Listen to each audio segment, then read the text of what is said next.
Hello everyone, and welcome back to a very exciting update video. It is Snapshot 20w45a, the first of the Caves and Cliffs snapshots, and as you can see, there is a whole bunch of features in here, but there are two things that are not part of this, and that is Snowier Snow and goats, which were part of the Minecraft Bedrock beta. So last week we got to see Snowier Snow and the goats introduced to the game on Bedrock Edition. Today we get to see all this other stuff in Java. And as you might have guessed, I made a video about this on the channel. I'll remind you about it later though, because we're here to see all the new things added in Java, and one of the things I love to do is just open up the menu straight away and see all of the new blocks that have been added. I mean, oh, look at all of these. It's going to be a very exciting snapshot, and in here there are multiple colours of candles. The lightning rod is in the redstone category, and in here we've got the amethyst shard. I don't believe there is any new foodstuffs added, but we've got the spyglass, and that's basically it. And I tell you what, I cannot wait to get stuck in. So the very first thing we're going to check out is the Amethyst Geodes. You can see 3 of them have generated in this area.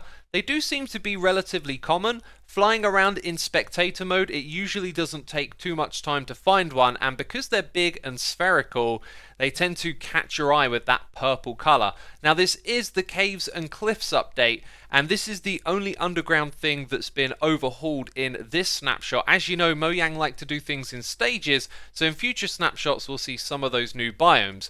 But we have the geodes for now, and they generate in a spherical shape, and they have an outer layer of this tough material. This is a new type of stone, and then an inner layer of calcite. If I go over here and break a couple of blocks, you'll see behind it we have the calcite, and then we have the tuff on the outside. So this is where these materials are going to generate. Now here in the inside there are 2 types of this block. You've got the block of amethyst and then the budding amethyst. You can see the texture in the middle is slightly different, and it's like that on all of its sides. There's also these in here, the amethyst clusters, and then the smaller ones are the buds, which go through several stages to grow into a cluster. Another beautiful feature of these blocks is that they're musical. When you break them, you hear different sounds. You'll hear these sounds when you walk over the blocks, and when you shoot them with projectiles as well. So you can use these to make music, which I think is just a delightful addition. Oh yeah, placing the blocks also makes sound. It's so adorable. I'm just constantly doing this now. So let's talk about these amethyst buds, which are known as clusters. They can be placed on and can be grown on the budding amethyst block. And as you can see, it can be placed on all the different sides. You can also place all of these on the other type of block as well. However, they don't grow on this one, so they'll stay permanently in the state that you see. And each of these are actually unique blocks as opposed to a block with a growth stage. If you look at the right of the screen, you'll see that they all have different names. We've got the mediums, the large, the small, and then the amethyst cluster.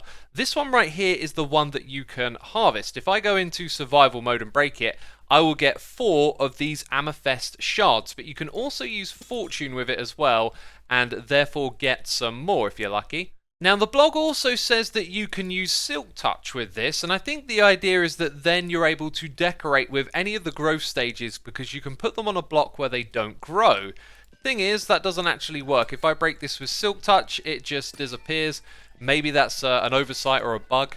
And in case I didn't make it clear already, the budding blocks which the amethyst grows on, even with silk touch or any tool, you can't actually harvest this. Breaking this block means it breaks permanently. So when you come into this area and you want to make a farm, you can move the other blocks around it, but these blocks are essentially just going to be stuck wherever they are, and then you'll have to gather some of these materials to plant them on to grow them. Now if you're thinking about automation, here's some interesting bits of info. They can be waterlogged, so they're not pushed by water. You also can't grow these with bone meal. They do absolutely nothing to this. And let's see what happens when you use a piston. It's actually going to push all of them in a row. So based on this right here, you can see we're moving 2 blocks and then pulling that one backwards. I'm guessing that the cluster is an immovable block, but the key thing here is that the piston doesn't harvest this block. I'd also guess that as the growth stages advance, the block type is going to change, and that's therefore probably going to update an observer. So there are ways for it to interact with redstone, but so far it's looking like it's going to be a very manual farm revolving around the player coming over here and harvesting things manually. And just in case you were wondering, no, you can't plant it down with a dispenser. So before we continue, quick message from me, hit the subscribe button if you want to keep up to date with 1.17. I'm going to be following all of these snapshots and covering them here on this channel. So next up, we're going to check out copper, and I'm starting off with copper ore. I've been flying around in spectator mode, trying to get a feel for where it generates and how often it does. Its rarity feels a little bit like lapis lazuli. It's not as common as iron, that's for sure, and I tend to find this kind of in the mid to upper range of caves. As you can see, we found a little bit here after some searching. What I should point out though is that in the patch notes it says that this generation is not final, so we're going to kind of skip over the generation, I guess, and go straight to smelting this stuff. And as a surprise to absolutely no one, you can see that it's a 1-for-1 ingot for ore, and in the blast furnace it will do that twice as fast. So from here you can use your copper ingots to make copper blocks, as you might suspect, and then you can use those blocks to make cut copper. And it's with cut copper that you can then make slabs and of course stairs. And it's at this point that things get interesting, because a use for honeycomb has been added. You can use the honeycomb and any type of these blocks to wax them, which actually preserves the stage that they're in. So you can see we grab some of the cut copper stairs, mix it with the honeycomb, and then it becomes waxed, and this means it's going to stay in this stage forever. Oh yeah, and it also looks identical, so there's no difference in look when it's waxed. Now this is super exciting because in essence there are 16 new blocks added here. The copper will oxidize over time, and it takes between 50 and 82 Minecraft days in a loaded chunk where the block is for it to go from one stage to the other. But of course you can then pick up this block in survival. Let's actually go ahead and do that. So you can pick these up and then you can wax them and permanently keep them in each of these stages. And I gotta say, these textures are gorgeous. I'm already thinking with the green copper down here, you could do some building underwater and make it feel all rusty with some detail blocks thrown in from this line right here. These are really great textures. I think this is a wonderful addition to the game.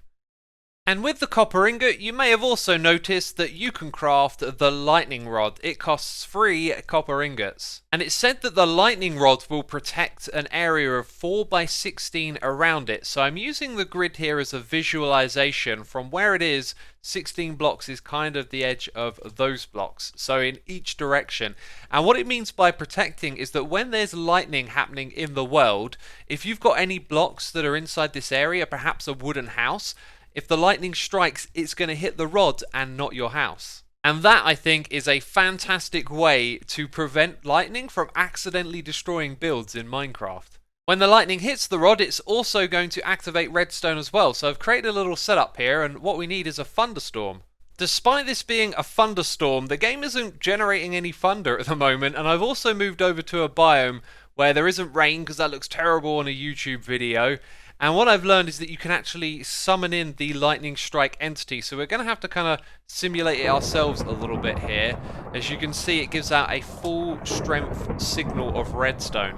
And if I move this over to the side a little bit, because we're using a command, it's not getting attracted to the copper rod over here. So unless the game's going to give me a proper thunderstorm, I can't really show you it in action. The game is refusing to give me thunder naturally, so this isn't a proper experiment because it might not work the same way round, but here's what I'm thinking. Charged creeper farm, now made easy by lightning rods. I like the look of this. So we've seen the amethyst, we've seen the copper, and what do these things together allow us to create? The spyglass. Look at this thing. It is awesome, and I'm going to guess you right-click to zoom in. Oh, I like the animation. That is sick. That is really, really cool. And I got to say, this thing feels really nice to use with the cinematic mode on, so that your camera movement is nice and slow. Here's what it looks like without that. It's a bit herky-jerky and fast. But this is good. I like this. This is a great addition.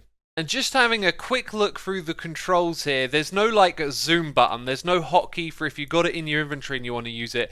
You will have to, hold it in your hand and then right click to zoom. Now I know that there are lots of big and interesting features in this snapshot, but sometimes the small things are really interesting too. I've noticed a note that says that a shulker bullet from a shulker hitting another one can potentially create a new shulker. This is actually probably going to be a bit of a failed experiment though, because it's going to be hard to keep our eyes on the action here. But when there's a lot of them in the same area together, it's quite easy for them to hit one another. I believe that this might be a better experiment. All of them are glowing, and they will stay glowing, so if any new ones appear in here because of the shulker bullets, then they won't be glowing. So I've been at this for a few minutes, and this technique yielded one, but I wasn't thinking about recording when I was doing it. Come on, make a new shulker. No. If you look, we've got one new shulker over here. So for the amount of times these things have been hit, I'd say the chances are probably like 1 in 100. So I was thinking maybe a way to create a shulker farm. Hey, there we go. We just saw it in camera. But it's so rare that, I don't know, it's a lot of effort to make this into a farm, I think. What do you think? Is it a good addition? Do you think it can be turned into a Minecraft farm so that you can farm shulkers indefinitely? At the moment, I'd say probably not.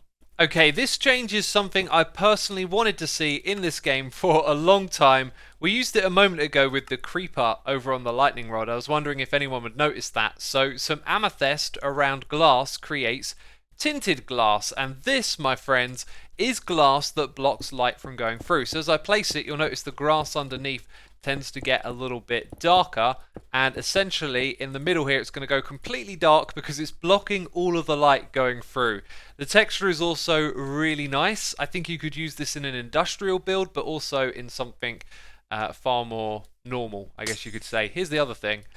You don't need a tool to get it back. Like, you don't need silk touch or a pick. You can just break it with your fist and you get back your tinted glass. Here is another interesting little addition. You can now put lava into cauldrons and they will yield 1 redstone signal. I feel like this is a bit of a missed opportunity because this is a block that you can move around with pistons and it can have a predefined redstone signal, at least with water, because you can go 3, 2 and 1. So I think it would have been a really cool idea if the lava outputted a signal of 4, but hey, there you go, you can put lava into cauldrons. Oh, and the breaking of pistons now has particle effects when they drop. Don't know if you saw that, pay attention again. There you go, particle effects. So I ask you, my friends, what is the fate of this minecart as it plunges into the ocean? Is that what you expected to see? I did not expect this. You can see the minecart goes a little slower under the water, but essentially it works, you know, like minecarts normally work. The patch notes say that the detector rails, activator rails, all this stuff works like normal underwater. Yeah, underwater minecarts, that's amazing. So all the different types of rail can be waterlogged, and you can even do that with a dispenser, as we've just seen. And this means that rails can't be broken by flowing water. So if I go and put water over here, you'll see it contains it and it doesn't break the rails like it did before. And that's pretty much it. Rails can be waterlogged, minecarts will work underwater, and the only thing to consider is if you're in survival mode, you are going to drown on your underwater minecart journey. There is also an optimization here in the patch notes about experience orbs being able to merge together when large quantities of them are together. And this does sort of seem to be so, but not in the best of ways. You see, when you got a lot of experience orbs in the world from an XP farm, they can start to accumulate in large numbers and contribute to lag, which of course is no good. So with this little experiment, we can see if they've added in a grouping mechanic or not. If I throw down a bunch of experience orbs over here and then kind of lure them together in the middle, right? They very slowly move in, and you'll see the occasional one or two will merge with another. There we go, just saw one disappear. But that's kind of it. Like, these could all merge into one big orb that's worth a lot more. But this merging thing seems kind of rare and not too well implemented, at least in my opinion, because look, we've still got a big stack of them here. But it's something that can really help with game performance, because each of these little entities in the world, they do take up CPU. Okay, our next feature added is candles. And look at this. There are 17 types of them. We got the default candle, and then a bunch of coloured ones, and you're probably thinking, well, you're going to craft those with different coloured dyes, right? That is actually exactly how you craft them. For some reason, I didn't think they had a crafting recipe, but I forgot to check in here. So use a dye with the regular candle, and that is made from honeycomb and string, which makes total sense. But anyway, these can be placed on the ground, as you might suspect, and you can group them together in groups of 4. Very similar to sea pickles actually, and like sea pickles they can be waterlogged, so I can place them down under the water as well. Now I think there is a missed opportunity here. Wouldn't it be amazing if you could mix different colours together? Unfortunately that's not possible. When I place this, it goes and puts it over to the side of the block that we're trying to place it on. But yeah, you can group 4 together and then you can light them like this with the flint and steel. They sort of get a little bit brighter and then you get the flame particles above them. Personally, I think this looks fantastic, and they also emit light as well. So if we go and light this one up level 4 and press F3, you'll see that we get a block light level of 12, and I'm guessing 1, 2, 3, this is probably going to produce less. Look at that, only 9, so 3 per level. 2 of them is going to produce 6, yeah. And if they're underwater, you can probably guess it, they're not going to be lightable. Now I think what Mojang have tried to do here is give us a light source that's more usable with different builds, because it comes in 17 different varieties, so you can very easily color match it to your build, and I think that is a fantastic idea. You can also put it on top of a cake as well, like that. You can also put it like on top of the cake like this, because these blocks can actually float in the air. Look at that, they don't need a block below them. You can light them up here as well, so floating light sources if you want them. But yeah, you can put a candle on your cake. I almost said that the wrong way around. When you then eat a bit of the cake, it pops off. Now another thing you can do is light the candle that is on your cake. And when you do that, you get a light level of only 2. And I'm guessing that's because, or sorry, 3. Yeah, that's because you just got the 1 candle on top of it, right? So if you could put more candles on top of it, it would go higher, but you can't do that. And did I forget to say it? It kind of makes the cake look like it's illuminated. I know there's more light on it, but it feels like the cake texture itself is slightly brighter.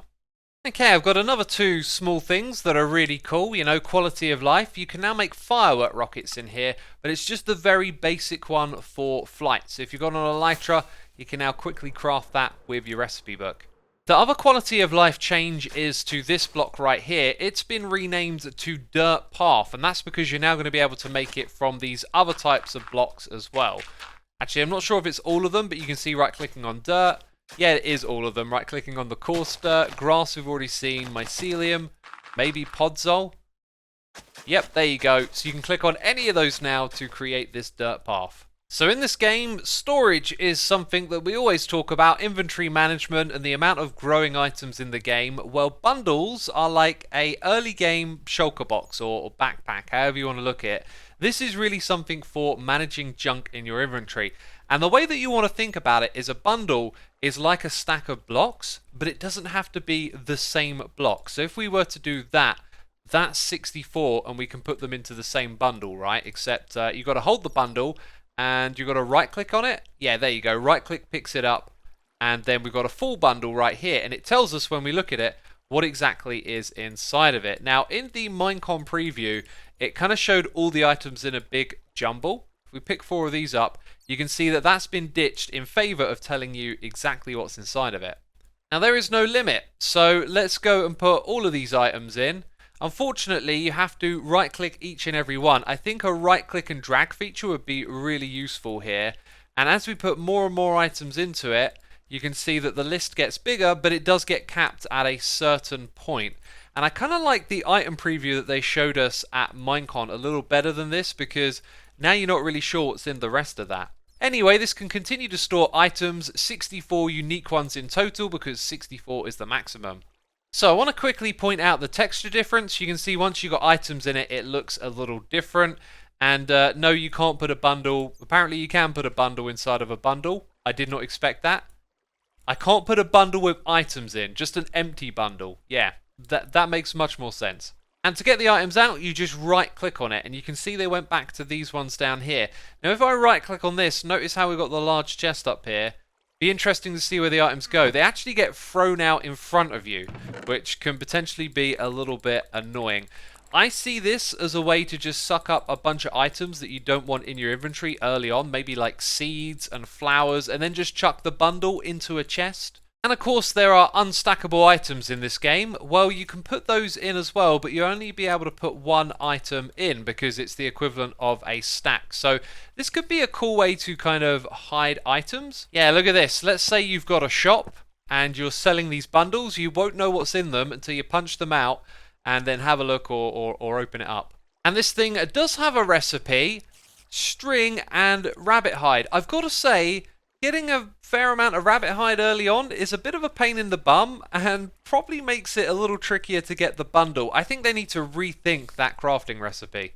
And so that's bundles, and I don't think they interact with redstone or anything like that. You know, putting them into a hopper doesn't seem to really do anything, so they just get treated like a regular item.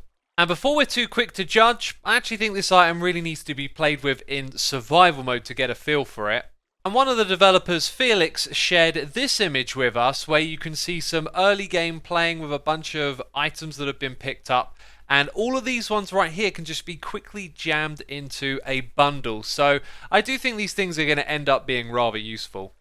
And now for the technical changes in this snapshot. There are 4 of them. The first one is super interesting. Entities are now saved separately from the terrain chunks. So inside our world save for this snapshot, you'll notice there is a folder called Entities, and then it's listed like the region files are for a world, but obviously these just store the data about the entities inside of them. Then if you go into a different dimension, that then has a folder called Entities and the same format.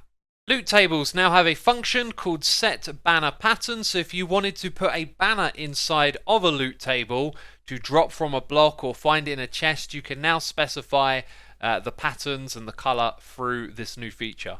Custom server resource packs can now be required to join. So inside of server properties, there's a new line called require resource packs. If you run a server and you want the players to use the resource pack, you can now force them to. So if they don't accept it, they'll be disconnected from the server. And last of all, the pack format in version.json has been split into data and resource versions. Now there is also a whole bunch of bugs that have been fixed in this update, and I've had a breeze over them. They all look like quality of life, small things that you're probably not going to notice, and I don't think there's a lot of big deal changes in here. So considering it's late, I'm not going to go through these ones today. Yeah, this snapshot was a late release and it's getting on. I need to get this video uploaded to YouTube now. And remember, there's that other video as well, the goats and the snowiest snow on the Bedrock beta. There'll be a card on the screen or something like that for you to click. Go check it out if you haven't seen it. But that's it from me. Thank you for watching and I'll see you soon, hopefully next week with another one. Bye bye.